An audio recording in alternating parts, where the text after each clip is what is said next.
Your dog is lying on the floor. You call its name once.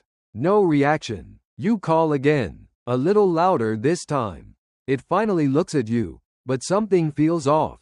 The tail doesn't wag, the eyes don't light up. It just stares for a second, then looks away.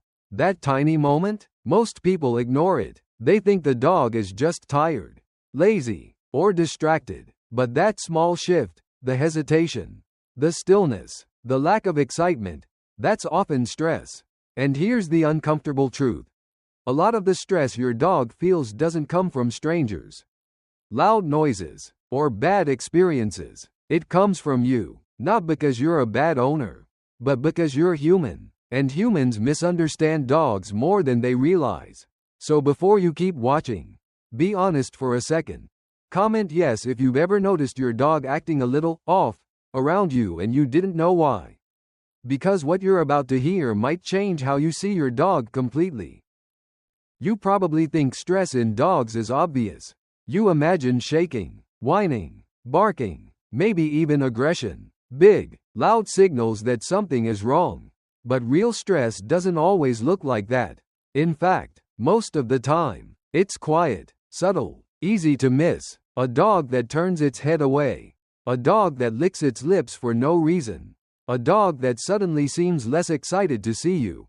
Those aren't random behaviors. Those are signals. And here's the part most people don't want to hear. Many of those signals are responses to things you do every single day.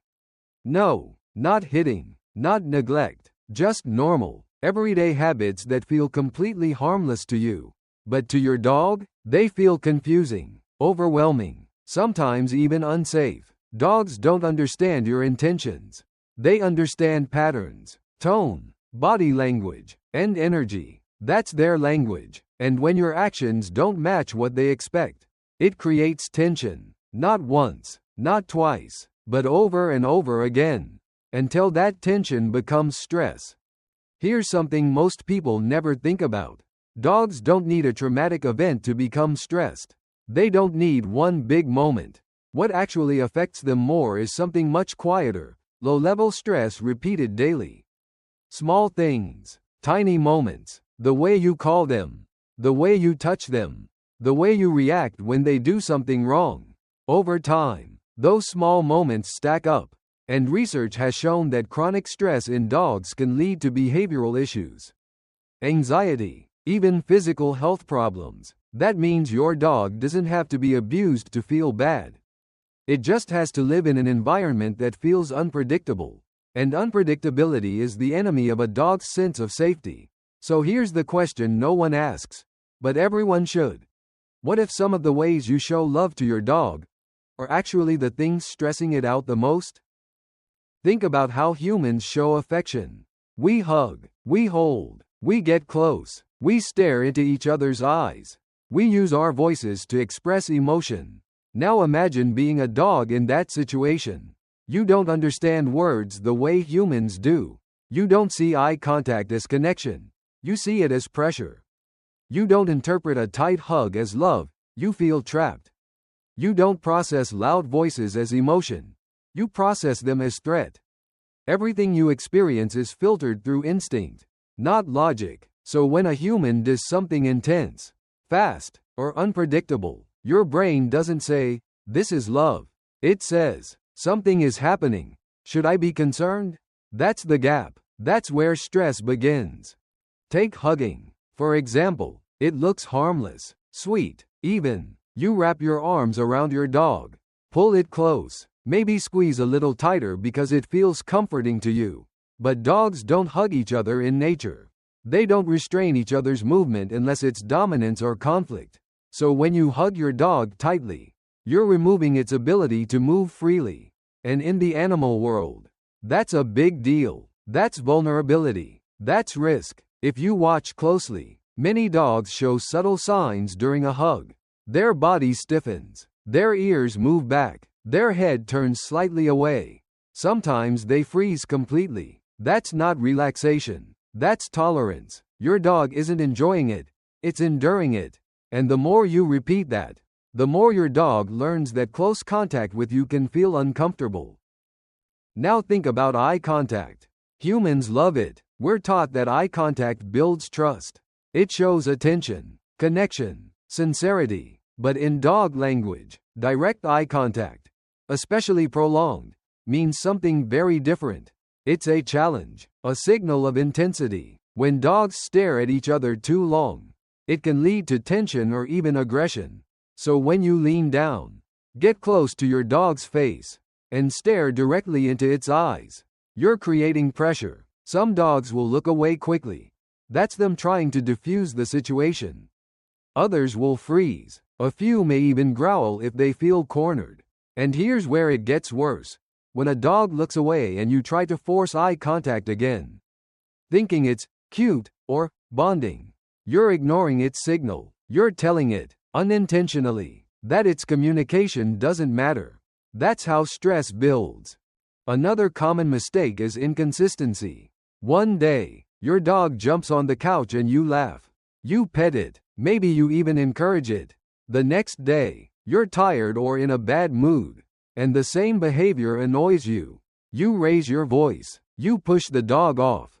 From your perspective, that makes sense. Your mood changed, but your dog doesn't understand mood the way you do. It understands patterns, and when those patterns change unpredictably, it creates confusion. Your dog starts to wonder, is this okay or not? That uncertainty creates anxiety, because now every action becomes a guess, and living in a constant state of guessing is exhausting. Dogs thrive on clarity, clear rules, clear expectations. When those disappear, so does their sense of stability. Then there's your voice. You might think words matter most, but for dogs, tone is everything. You can say something positive in a harsh tone, and your dog will interpret it as negative. You can say something meaningless in a gentle tone, and your dog will feel safe. That's how powerful tone is. So when you yell, even if it's not directed at your dog, it can still trigger stress. A loud, sharp sound activates alertness. It tells your dog that something might be wrong. Over time, frequent yelling can make your dog more cautious around you. It may hesitate before approaching. It may avoid eye contact. It may become less responsive, not because it's stubborn, but because it's unsure, and uncertainty is uncomfortable. But one of the biggest problems is something most people never notice: ignoring your dog's signals. Dogs communicate constantly, not with words, but with small, consistent behaviors. A yawn when they're not tired, a lick of the lips when there's no food, turning their head away during interaction.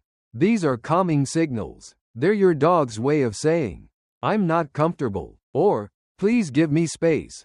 But because these signals are subtle, they're often missed, or worse, ignored. And when a dog's early signals don't work, it has to escalate. That's when you see growling, snapping, or biting. And people say, it came out of nowhere.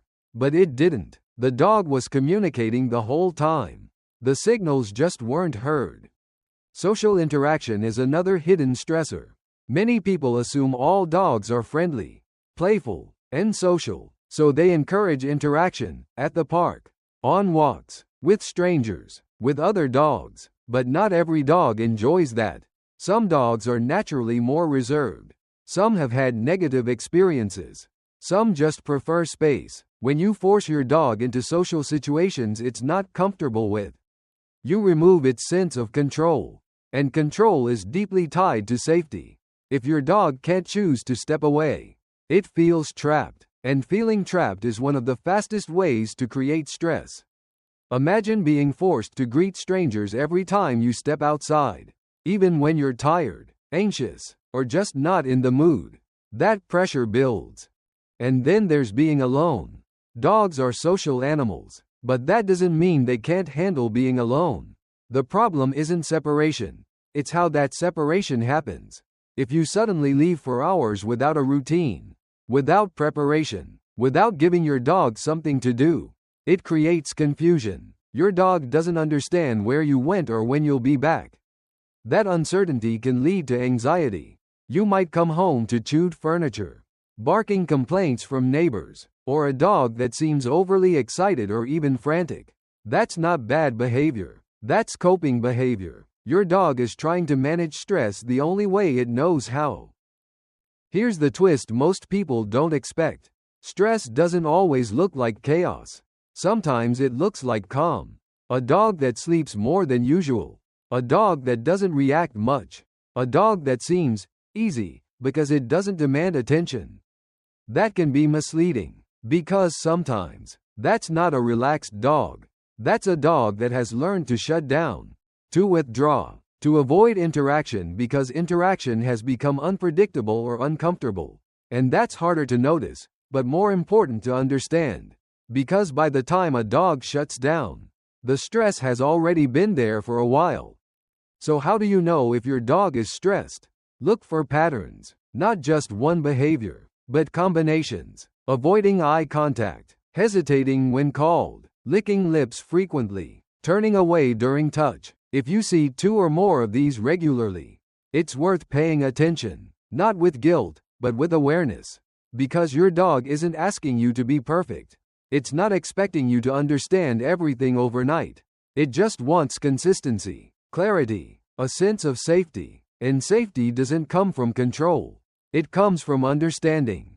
When you start to notice these small signals, everything changes. You stop forcing interaction. You give your dog space when it needs it. You become more consistent with your rules. You soften your tone. You respect its communication. And slowly, your dog starts to relax. It approaches more willingly. It responds more quickly. It trusts more deeply. Not because you trained it better, but because you understood it better. And that shift, from control to understanding, is what builds real connection. So now be honest with yourself again. How many of these have you done without realizing it? 1, 3, maybe all 7? That's okay. Awareness is the first step. And once you see it, you can't unsee it. That's how change begins. So comment yes if you're ready to make your dog feel safer starting today. Hit like if this opened your eyes in any way. And subscribe if you want more insights that help you understand your dog on a deeper level. Because the better you understand them, the more they trust you. And when your dog truly trusts you, everything changes.